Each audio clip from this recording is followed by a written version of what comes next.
it's Kirsten and welcome back to my garage. In today's video we are going to be setting up my zinc plating kit. I'm going to show you what came in my kit, how I got to this stage of setting up my zinc plating kit. We're going to be adding the chemicals into the kit, and then I'm going to be getting a boat and making it go from rusty crusty, showing you the process and how to get it nice and shiny. Now, before we actually get into it, a lot of people doing car restoration probably doesn't even need to buy this kit. I bought it because I have lots of projects to do and I thought I would save myself some money, but realistically after doing this, as you can see, it takes quite a lot of space. It also was quite expensive to actually set it up myself, and it takes a lot of time, maths and chemistry, which I'm not good at, to actually zinc plate the parts properly. So I'd highly recommend looking in your local area and seeing if there's anyone that actually does it, as most people actually offer the service at a really reasonable price. But if you are interested, I will leave a link down below to eplating.co.uk where I bought my kit. I bought the 9 litre kit. They also offer a 5 litre, a 9 litre, a 15 litre and a professional 15 litre. The professional 15 litre does in fact have some of the items that you need in the kit, but as you can see I went for the 9 litre kit and then just DIY'd and bought all the rest myself. Down below in this video I'm going to leave timestamps so you can skip to whatever part of the video that you need. Along with that I'm going to have a list of all the tools and equipment I use, and also I'm going to leave a link to my Beacons page that will have a printable PDF guide that has the whole setup and everything that you need in one PDF guide. So if you would like, you can go buy it.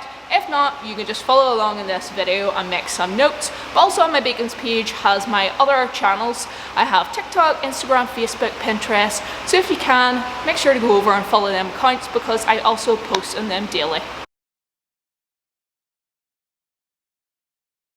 Getting into my setup now, I'm just going to run through everything that I've done up to this point. So as you can see, first things first, I have all of my boxes set out on, this is actually just one shelving unit. It's one shelving unit split into two, and I've placed it actually beside my garage door to make sure there's plenty of airflow because there's actually a lot of chemicals in this one area. So here I have my zinc plating kit, and then behind me here there's actually my parts washer. So you want to make sure that there's good ventilation, good airflow, because as I said there's a lot of chemicals in one area. So for the actual tubs or tanks themselves, I'm using 11 litre just plastic storage tubs. I got them in a set of 6, so I got 2 sets. Now I actually wish I got slightly bigger tubs, as the fish heater tanks that I bought have little plastic suction cups that are suitable to actually stick on the side of the tanks, but because the tanks are 11 litres and the water line is up to 9 litres, the chemicals are actually touching the little suction cups and I didn't want it to react. So if you are doing this, I'd recommend getting a little bit bigger, and just to hold the tank heaters, it makes it a bit prettier and it just keeps everything nice and in one place. Now I am using plastic tubs and they are recommended to change every 3 to 5 years as the chemicals will react with them. So each tank setup is the same. The ones on the top is the ones that are going to hold the chemicals, and the ones on the bottom are just for the dip tanks. They're all labelled with what's in it, the optimal running temperature, the time needed for each tank, and some have reminders on them as I won't be using these every day, so it's just things for myself really. They also have a water level so I know when they need topped up. The heated tanks have a 25 watt fish tank heaters, which were the cheapest ones, but it takes an hour to actually heat the tanks up, which is annoying, so maybe get bigger ones. They also have temperature strips in the front to see what temperature they're sitting at. So each tank is filled with deionized water. This is a divided opinion online. Some people say you need it, some people say you don't. I personally just went and bought a Vin Diesel. It was the cheapest one online because I've always wanted one, and if I did the maths, if I filled up each tank at least 1 to 2 times and cleaned my car once, it would pay for itself. And if you actually start pricing how much deionized water you need to buy, it really does make sense just to buy a Vin Diesel. And it also makes sure that your windows stay nice and clean in summer, as you won't get water spots. As you can see, I have 12 tanks in total, and the reason for this is because every time you dip your part into your chemical based tank up here, you then need to clean off the solution port before you move to the other box. Now, people have different methods of this online. Some people have 6 boxes like I do, some people just have 1 and contaminate the box each time, and then some people use a spray bottle to remove the water that way. I don't think the spray bottle removes enough of the chemical on it, and because I already bought the deionizer and the boxes were cheap, I just decided to go with this method and I'll see how it goes. So for the actual zinc plating tank itself, it is everything the others have. The labels, temperature strip, level marks, tank heater, but it also has a fish oxygen pump, which have silicone to the bottom. This just agitates the parts to make sure they get evenly plated. Along with that, it has a copper wire running around the outside of the tank that connects to 8-inch titanium wire that holds the anodes in place. The positive red wire attaches to the copper around the tank, while the negative black wire attaches to the copper support bar. So that's the overall setup. Let's get into some PPE and start mixing some chemicals. Not to sound like your mother, but please wear PPE, as zinc plating has a lot of chemicals and it can cause skin irritations and even burns. A basic mask, gloves and goggles are included in the kit, however I highly recommend upgrading them. I have these glasses, I have a full face mask, and I have these thicker rubber gloves here, because your health is your wealth. And as I said before, these boxes are all placed beside my garage doors, so there's plenty of airflow. I do have a fan that if at any stage I feel like there's too much chemicals, I can also put that on, but it shouldn't get to that. First things first is get all the tanks running at optimum temperature, as this will allow the chemicals to dissolve easier into the water. Have your clean dip tanks open, as after each tank you'll need to clean your mixing spoon to avoid cross-contamination. The first tank is your degreaser. It's an alkaline degreaser. You need 250 grams for the 9-litre tank. This is used to remove any grease, finger marks, etc. from the boat. The next step is the dry acid salt or pickle dip. You'll need 250 grams for a 9-litre tank. This basically etches the boat to allow better adhesion for the zinc plating. Now for the most important mixture is for the zinc electrolyte. For the 9-litre tank you'll need to add 400 grams of zinc chloride, which is 2 bags. And 900 grams of aluminium chloride, which is another 2 bags. Stir well until fully dissolved. Shake well, then add 350 ml of alcohol's AZW starter for the 9-litre. Shake well, then add 20 ml alcohol's AZ brightener for the 9-litre. Save the rest of the alcohol's AZ brightener for when you need to replace the dry out, aka when your parts become grey over using. At a rate of 1 ml brightener and 10 ml starter solution. When not plating, remove the anodes and replace the cover on tank securely so the anodes don't dissolve over time. Next is another degreaser. You'll need 25 ml for the 9-litre. This is just in case any contaminants are off the boat before the colour is added. Lastly, you have your yellow and blue passivates. This is what gives either a gold, yellow or silver, blue colouring to the boat.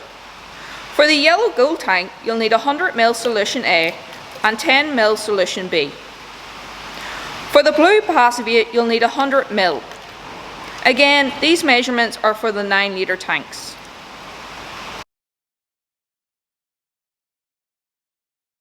That's the zinc plating kit all set up now, so now I'm going to go get a nut and bolt and show you the process of how to transform it from rusty crusty to nice and shiny and then start zinc plating it.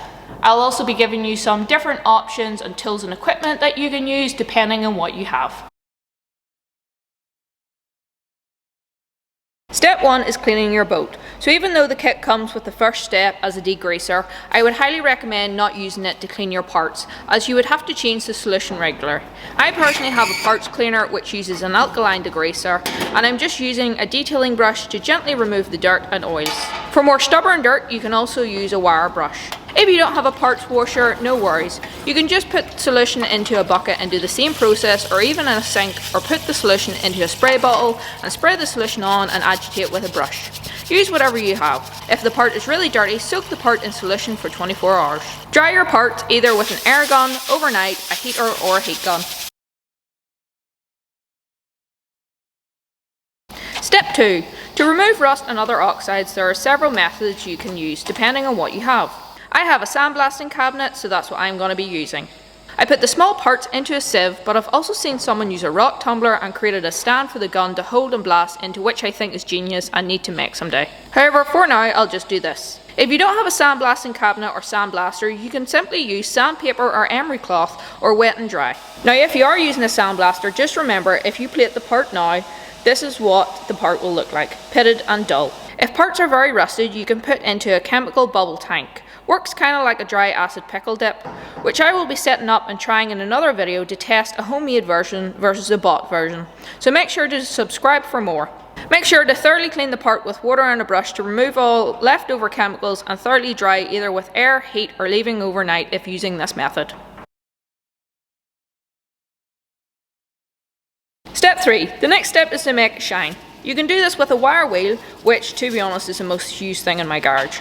But please wear glasses or goggles, as these wee fuckers are sharp and spiky and will stick into you everywhere, so wrap up and be careful. Again, depending what you have, there are different methods to shine them. If you have a bench grinder with a wire wheel, great, or a pillar drill or hand drill is also a good method. An angle grinder for small boats is a bit violent, but if it's all you have, good luck to that. Or a Dremel also works. You can place boats in a drill chuck to save your fingers, or use vice grips or a vice. For an extra shine, you could also polish them. After years of your life have in fact passed, you'll hopefully have some lovely shiny parts ready for zinc plating.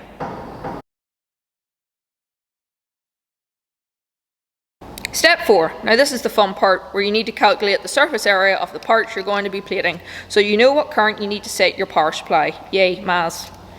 The ideal current is 100 milliamps per square inch. The voltage isn't relevant. For the surface area, if it's a circle area, you need to do 3.14 times radius squared. The tube area is 3.14 times diameter times tube length. If it's a sphere area, you do 4 times 3.14 times radius squared. You can also put your calculations into ChatGPT and just ask it to calculate it. Plating at 100 amps for zinc for 25 minutes will produce an industry standard thickness of 25 microns. Once you've calculated the surface area of each boat, now it's time to get them ready for dipping. Step 5.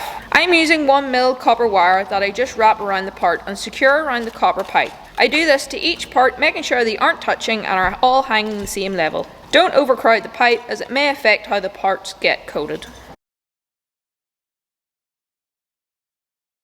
Step 6. Now it's time to start the process. First thing is to ensure all tanks are at correct running temperature, and at each stage ensure all nuts and bolts are in the water. For the alkaline degreaser, it should be at 30 degrees and you want to set it in and leave it for 3 minutes. Once you remove them, check for beading. Rinse parts with clean water. Dry acid dip. This is normal temp and you leave it for 2 minutes and just check that it's bubbling. Rinse parts with clean water. For the zinc electrolyte, you want to have it at 20 to 40 degrees and you're going to leave it in there for 20 to 30 minutes. Try to have the nuts and bolts as close to the top of the water as possible for best finish. Connect power, red positive terminal on tank copper and the black negative terminal on copper pipe, and set current. Check to see if bubbling. Turn on fish pump for agitation, and in 15 minutes turn off power supply and check to make sure they are plating evenly. Turn them if needed. Then turn back on and continue process. Rinse parts with clean water. For the degreaser, you want to have it at 30 degrees and you want to leave it in for 1 to 3 minutes. Rinse parts with clean water. This is when you want to decide if you want to have a gold finish or a silver finish. For these boats, I'm going to try the gold finish. So for the yellow passivate or the gold finish, you want to have it sitting around 25 degrees and you're just going to put it in for 20 to 40 seconds and move slowly in the water to agitate.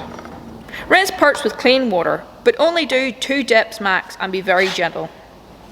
To dry the parts, you can either use an air gun to remove most of the water, then a heater to cure parts, or you can have a heat gun running for 20 minutes, then leave them a few days to fully cure, or use an oven. If you're going to paint items, then you can leave them as they are or lightly scuff them before painting. If you want a very bright silver finish, then you can polish them with something like Autosol and finish with a wax. There are plenty of ways this process can go wrong, so if you're having any issues, just leave a comment down below and I'll try to help you troubleshoot some problems.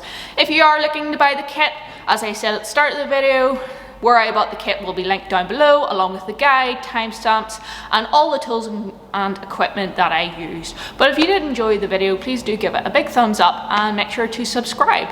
Bye!